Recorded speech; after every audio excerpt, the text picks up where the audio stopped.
ketemu lagi bareng Bu Vivi di mata pelajaran Sosiologi kelas 12 semester 1. Pada kesempatan kali ini kita masih akan melanjutkan materi mengenai globalisasi. Setelah sebelumnya pada minggu kemarin kita telah membahas mengenai pengertian globalisasi, begitupun juga bentuk-bentuk daripada globalisasi. Pada kesempatan hari ini kita akan melanjutkan materi globalisasi, namun akan lebih spesifik mengenai fase-fase globalisasi dan saluran-saluran globalisasi serta gejala-gejala mengenai globalisasi dan modernisasi.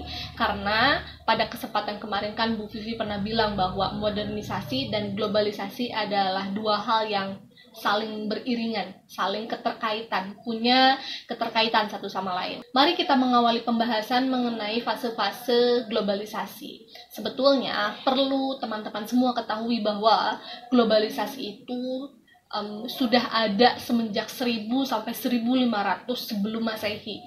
Itu artinya kan globalisasi bukan barang baru gitu ya, bukan hal yang baru gitu. Globalisasi sudah ada sejak dulu, namun tentu saja melalui fase-fase tertentu, tidak sedemikian seperti globalisasi pada hari ini ya. Artinya globalisasi pun mengalami fase-fase yang berkembang gitu. Ada perkembangan daripada globalisasi itu sendiri. Nah, hari ini Bu Fi akan membagi fase tersebut ke dalam 4 bagian. Fase pertama diawali oleh para pedagang Tiongkok dan India yang menelusuri negara-negara lain melalui jalan darat maupun jalan laut dalam tujuan perdagangan gitu ya. Jadi fase pertama daripada globalisasi ini tentu saja adalah fase yang tradisional ya, fase yang memang tidak modern seperti sekarang. Maka fase pertama itu globalisasi ditandai atau diawali oleh para pedagang Tiongkok dan pedagang India yang mulai mencoba menelusuri jalan-jalan darat dan jalan-jalan laut untuk melakukan perdagangan dengan negara lain tentu saja. Globalisasi fase yang kedua ternyata didominasi oleh para pedagang kaum muslim di Asia dan Afrika. Para pedagang kaum muslim ini agak menarik karena selain melakukan perdagangan antar negara satu dengan negara yang lain, namun mereka juga menyebarkan keyakinan atau menyebarkan nilai-nilai Islam. Memang sebetulnya di Indonesia sendiri pun agama Islam itu tersebar melalui jalur perdagangan gitu ya. Itu adalah sebuah sejarah yang memang sangat panjang dan ada kontribusi besar dari para pedagang-pedagang muslim di kawasan Asia maupun Afrika. Barulah pada fase ketiga ini ditandai dengan eksplorasi secara besar-besaran oleh bangsa-bangsa Eropa.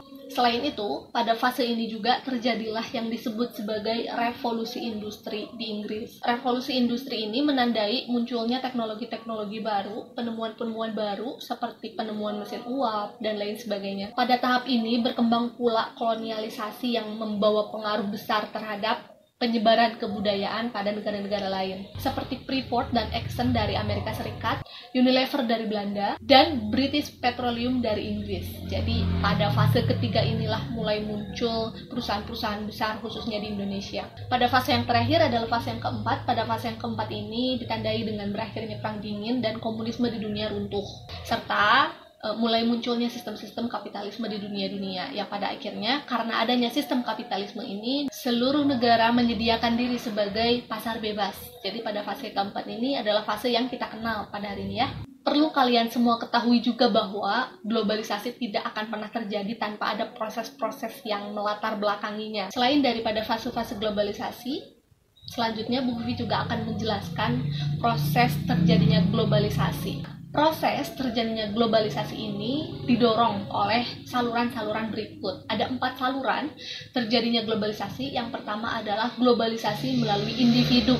Artinya, globalisasi ini dapat terjadi melalui perseorangan, melalui individu-individu, melalui perseorangan, melalui satu manusia ke manusia yang lain. Nah, contoh daripada globalisasi melalui individu ini adalah para turis atau wisatawan yang sedang berkunjung ke negara lain. Seperti yang pada kesempatan kemarin Bu jelaskan bahwa turisme ini memiliki pengaruh yang cukup kuat juga untuk terjadinya globalisasi pada suatu negara. Penyebaran kebudayaan di sana terjadi, penyebaran kebiasaan di sana juga terjadi. Oleh karenanya, globalisasi dapat terjadi melalui individu. Gitu ya, teman-teman harus dapat memahami itu. Yang kedua adalah globalisasi melalui kelompok. Globalisasi kelompok ini dapat terjadi melalui proses migrasi. Migrasi ini kan perpindahan penduduk ya. Jadi perpindahan penduduk dari satu negara ke negara lain tentu saja dapat menciptakan atau mendorong terjadinya globalisasi. Yang ketiga adalah globalisasi melalui media massa. Seperti yang kalian ketahui bersama, media massa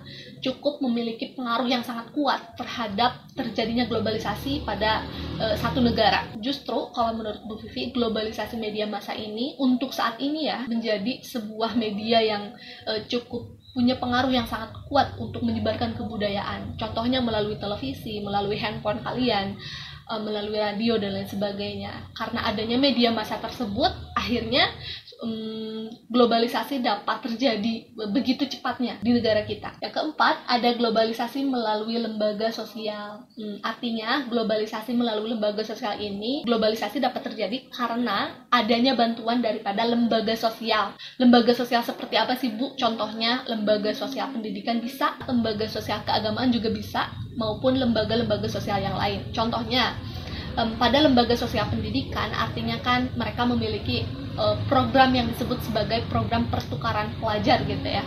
Nah, program pertukaran pelajar dari satu negara ke negara lain ini dapat disebut juga sebagai proses globalisasi melalui lembaga sosial. Karena ada bantuan dari lembaga sosial, maka seseorang dapat bepergian ke negara-negara lain. Yang terakhir, Bu Vivi akan menjelaskan bidang-bidang apa saja sih yang dapat mengalami globalisasi maupun modernisasi. Nah, bidang-bidang ini diantaranya ada bidang ekonomi, bidang ilmu pengetahuan dan teknologi, bidang politik, dan bidang keagamaan. 4 bidang ini mengalami proses-proses globalisasi ya. Yang pertama ada bidang ekonomi. Kalau menurut Bu Vivi sih, bidang ekonomi ini menjadi bidang yang cukup besar sekali ya terjadi globalisasinya, karena terjadinya globalisasi pada bidang ekonomi ini diyakini mampu meningkatkan kesejahteraan masyarakat. Yang kedua, bidang ilmu pengetahuan dan teknologi. Tentu saja globalisasi sangat terjadi sekali ya pada bidang ilmu pengetahuan dan teknologi. Karena terjadinya globalisasi pada bidang ilmu pengetahuan dan teknologi, maka perkembangan daripada ilmu pengetahuan dan teknologi di negara kita menjadi semakin maju dan semakin besar. Yang ketiga ada globalisasi pada bidang politik.